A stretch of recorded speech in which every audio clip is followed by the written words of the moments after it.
अंदाज बयां गरचे बहुत शौक नहीं है, शायद के उतर जाए तेरे दिल में मेरी बात। अस्सलाम वालेकुम अजीज़ तलबा व तालिबात। आज हम 10वीं जमात का तीसरा सबक भोला, जो राजेंद्र सिंह बेदी इनका तहरीर किया हुआ है, इस सबक का बच्चों जायज़ा लेंगे, मुतालिया करेंगे। सबसे पहले हम लोग यहाँ देखते हैं कि यहाँ पहली बात जो यहाँ पर सब्ज़ रंग से दिया गया है, तो इसमें बच्चों सिन्फ अफसाना, नसरी अदब की जो सिन्फ है अफसाना, उसके मुतालिक बात की गई है।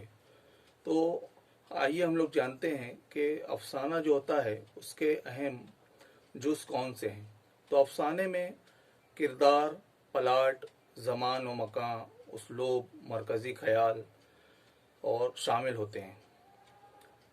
अब बच्चों बोर्ड, ये जो अफसाने की जैसे नसरी अदब का एक ये सिन्फ है अफसाना, तो बोर्ड के सवालिया पर्चे की मतलब हम लोग उसके ताल्लुक से इस मालूमात को देख लेते हैं कि सवाल नंबर 4 के अलिफ की चौथी सरगर्मी जो 2 नंबरात के लिए रहेगी, तो उसमें 1 नंबर के लिए आपको नसरी जो असनाफ है उसमें से कोई एक सिन्फ की तारीफ दी जाएगी और आपको शनाख्त करना या पहचानना है, या फिर आप लोगों को सिन्फ का नाम देकर तारीफ लिखने के लिए कहा जाएगा 1 नंबर के लिए।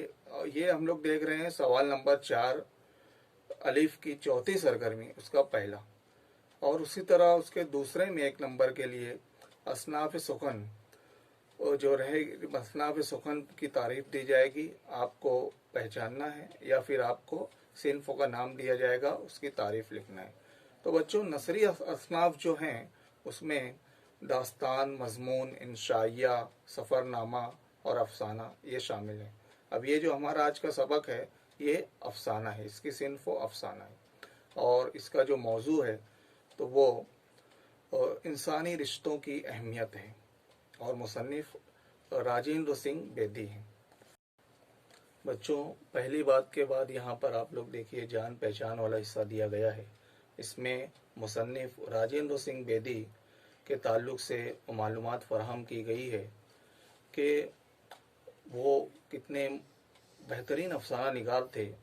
समाज के एक सीधे साधे मतलब जो हिस्से हैं, पहलू हैं, उनको भी अपने अफसानों में दिलचस्प बना दिया करते थे। और यहाँ उनकी तस्वीर भी है और उनकी जो तसानीफ़ हैं, किताबें हैं, उनके भी आप सरे वरक यहाँ देख सकते हैं। बच्चों ये जो अफसाना है ये उनकी जो तसनीफ़ है दाना व दाम से लिया गया है और इसके किरदार भी बिल्कुल भोले भाले सीधे सादे, जैसे अफसाने का नाम है, इसी मुनासिबत से मुसन्निफ़ ने अफसाने का नाम भोला दिया है। तो बच्चों आइए हम लोग सबक को मज़ीद अच्छी तरह से जानने के लिए सबक के जो 4 अहम किरदार हैं तो उनके बारे में जानते हैं। सबक का एक अहम जो किरदार है वो भोला है, जैसा कि सबक का नाम है। तो भोला अपने नाम की तरह ही भोला मासूम बच्चा है जिसे कहानियाँ सुनना पसंद है। 7 शहजादों और 7 शहजादियों वाली कहानी उसे बहुत पसंद थी। वो अपने दादाजी से कहानी सुनने की ज़िद करता है और जो दादाजी यानी जो हमारे सबक में बाबा उनको वो कहा गया है, तो बाबा यूं ही कह देते हैं उसे कि दिन को कहानी सुनाने से मुसाफिर रास्ता भूल जाते हैं। अब अगर कोई मुसाफिर रास्ता भूल जाए तो इसके जिम्मेदार तुम होगे। राखी के त्यौहार पर हमेशा की तरह भोला के मामू घर आते हैं और खिलौने, मिठाई, मकई के भुट्टे वगैरह साथ लाते हैं। लेकिन इस मर्तबा आज मामू को आने में इतनी देर हो जाती है कि ज़्यादा रात हो जाती है। भोला सोचता है कि आज उसने बाबा जी से दिन में कहानी सुनी थी और बाबा जी ने कहा था कि अगर दिन में कहानी सुनाने से मुसाफिर रास्ता भटक जाते हैं तो कहीं उसके मामू जी भी तो रास्ता भटक नहीं गए। इसलिए वो लालटीन लेकर मामू की तलाश में घर वालों को बताए बगैर ही निकल पड़ता है और भोले को घर में ना पाकर घर वाले बहुत परेशान हो जाते हैं। लेकिन उधर इत्तेफाक से भोले के मामू को अंधेरी जो सुनसान जो सड़क थी वहाँ पर लालटीन की रोशनी के सबब भोला मिल जाता है और इस तरह दोनों घर पहुंचते हैं। अब बच्चों, इस सबक का दूसरा अहम किरदार जो है वो खुद बाबा जी हैं, यानी भोले के दादाजी। और ये कहानी बाबा जी की ज़बानी ही सुनाई गई है। असलों में घर के बुजुर्ग हैं, किसान हैं पेशे से, ज़ईफ़ हैं लेकिन फिर भी पैदल मीलों का सफ़र करते हैं, खेतों में जाते हैं और रोशन ख्याल हैं जो और अपने जवान बेटे की मौत के सदमे को अपने पोते भोला और पोती नन्ही के लाड प्यार में भुलाने की कोशिश में लगे रहते हैं। माया को वो अपनी बहू माया को बहू की बजाय बेटी की तरह उन्होंने इख्तियारात दे दिए हैं और रिश्तों की अहमियत को बाबा जी खूब समझते हैं। अब बच्चों, इसके बाद अगला अहम किरदार जो है वो माया का है। बाबा की बहू भोला और नन्ही की माँ माया एक बेवा खातून है, निहायत फज़ व शनास, और अपने खुसर की खिदमत करना और शौहर की मौत के बाद बच्चों और घर संसार में मशगूल रहती है। और उसका एक मशगिला है, एक शौक है कि पत्थर के कोज़े में मेहमान के लिए मक्खन जमा करती है। बच्चों, समाज के रूह फरसा अहकामात को माया ने खुद अपने ऊपर नाफिज कर लिया है। अब बच्चों, ये रूह फरसा अहकामात समाज के कौन से हैं? तो ये कहानी जो है ये आज़ादी से कब्ल और उसके थोड़े बाद के पस मंज़र को पेश करती है।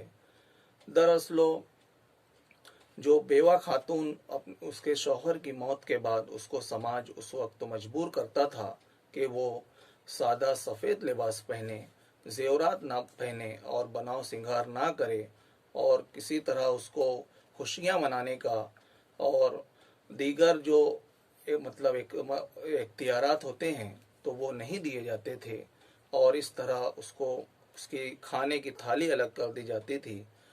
तो इन सब अहकामात को माया ने अपने ऊपर खुद से नाफिज कर लिया है। और सबक में आपने पढ़ा होगा कि वो किस तरह से अपने तमाम कपड़ों जेवरात को एक संदूक में बंद करके उसकी चाबी जो है वो छोटे तालाब जौहड़ में फेंक देती है।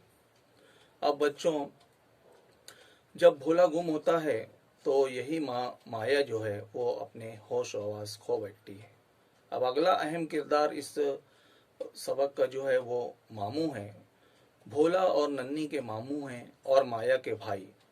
आमतौर पर राखी का जो त्यौहार होता है इस पर बहन भाई के घर जाती है, मगर यहाँ माया का भाई खुद ही राखी बंधवाने माया के घर आता है। अपनी बेवा बहन के घर वो आता है और अपने साथ तोहफे, मिठाई, खिलौने और मकई के भुट्टे वगैरह साथ लाता है, और राखी का जो वादा निभाने यानी बहन की हिफाजत जिंदगी करने का वो यकीन दिलाता है।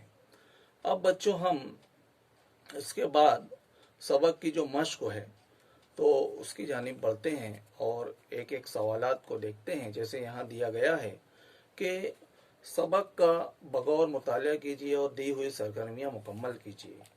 पहला सवाल दिया गया है कि बाबा को घर पर किसी की आमद का पता चल जाने की वजह लिखिए। तो बच्चों, हमने सबक पढ़ा, हम जानते हैं कि जब माया पत्थर के कोजे में मक्खन जमा करती है और छाछ की खटास को दूर करने के लिए वो कुएं के पानी से उसको साफ पानी से धोती है, तो इससे पता मतलब बाबा जी को पता हो जाता है कि किसी मेहमान की आमद है। अगला सवाल दिया गया है बच्चों, माया के मक्खन जमा करने का तरीका बयान कीजिए। ये हम लोगों ने सबक के शुरुआती पैराग्राफ में ही देखा है कि वो मक्खन को अलग करती है पत्थर के बर्तन कोजे में और उसके बाद उसको कुएं के साफ पानी से धोती है। ये उसका तरीका है। इसके बाद सबक में जो मज़कूर यानी जिक्र किए गए जो रिश्ते हैं और रिश्तेदारों के नाम लिखिए। तो इससे तो आप लोग बखूबी वाकिफ़ हैं कि भोला है, बाबा है, माया है और मामू है और नन्ही है। इसके अलावा चौथा सवाल यहाँ बच्चों दिया गया है कि माया के भाई के घर आने की वजह बयान कीजिए। तो बच्चों, माया का भाई क्यों घर आ रहा था? क्योंकि राखी का त्यौहार था और वो अपनी बहन को राखी बांधने के लिए और उसकी हिफाजत का वादा निभाने के लिए घर आ रहा था। अगला सवाल इसी जवाब से ताल्लुक रखता है कि राखी बंधन पर भाई बहनों के दरमियान जो कौल और करार होता है, यानी एक दूसरे को जो वादा करते हैं उसको कलम बंद करना है, लिखना है। तो बच्चों, यहाँ पर हम लोग जानते हैं कि राखी के त्यौहार पर जब बहन अपने भाई को राखी बांधती है तो उसकी तवील उम्री के लिए दुआ करती है और बदले में भाई भी उसको कुछ तोहफा देता है और जिंदगी उसकी हिफाजत का वादा करता है। अब अगला सवाल दिया गया है कि समाज माया को अच्छे कपड़े पहनने और हंसने मुस्कुराने से रोकता था, इसका सबब बयान कीजिए।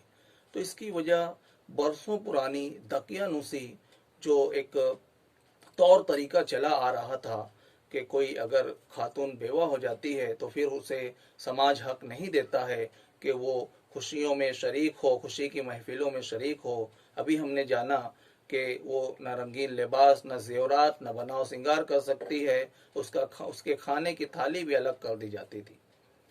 अब बच्चों, इस समाज के इस सबब की तो कोई वजह नहीं है, बस ये समाज का एक जालिमाना उसूल और रवैया है।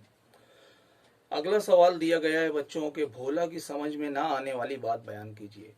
तो भोला से आप लोग याद कीजिए सबक जब आपने पढ़ा, तो भोला से जब पूछा जाता है कि मामू जी, तुम्हारे मामू जी जो हैं वो तुम्हारी माता जी के क्या लगते हैं, उनसे क्या रिश्ता है, तो भोला कहता है कि वो मामू ही लगते हैं। फिर उनको बताया जाता है कि जैसे तुम नन्ही के भाई हो वैसे तुम्हारी माता जी के भाई तुम्हारे मामू जी हैं। लेकिन भोला की समझ में ये बात नहीं आती कि एक इंसान एक ही वक्त में किस तरह से किसी का भाई भी हो सकता है और मामू भी हो सकता है।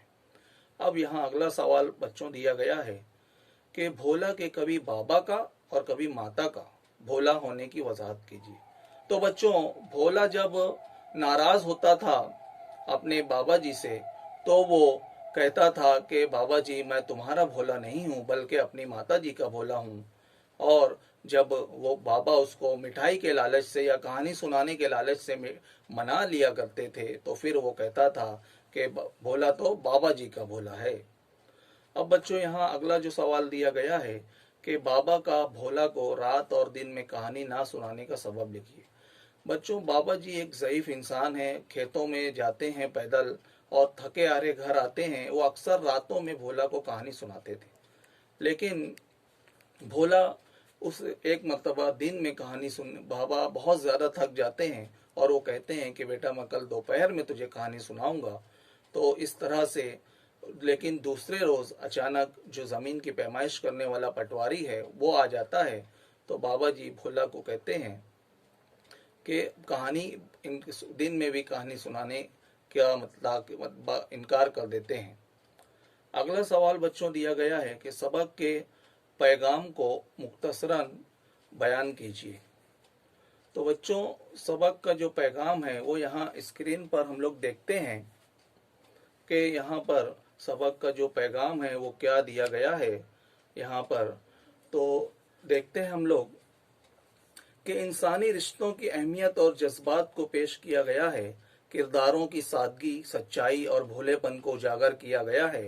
बच्चों की नफ्सियात, बर्ताव की अक्कासी की गई है और समाज के दकियानुसी यानी पुराने उसूलों, पुराने ख्यालात, रूह फरसा अहकामात पर मुसन्निफ ने तनकीद करते हुए रोशन ख्याली को अपनाने का पैगाम दिया है। यानी कि जैसे ज़माना बदल चुका है, जैसे तमाम इंसानों को खुश रहने का हक है, उसी तरह एक बेवा खातून को भी ये हक हासिल होना चाहिए। इसके अलावा इंसान की ज़िंदगी में हादसात, परेशानियाँ, जैसे यहाँ बाबा जी की ज़िंदगी में जवान बेटे की मौत और माया के शौहर की जो मौत का यहाँ जिक्र है, तो ये इंसान की ज़िंदगी का हिस्सा है। उसके बाद भी इन सब के बावजूद इंसान को बखुशी ज़िंदगी गुजारना चाहिए। इन बातों का हमें इस सबक से पैगाम और दर्स मिलता है।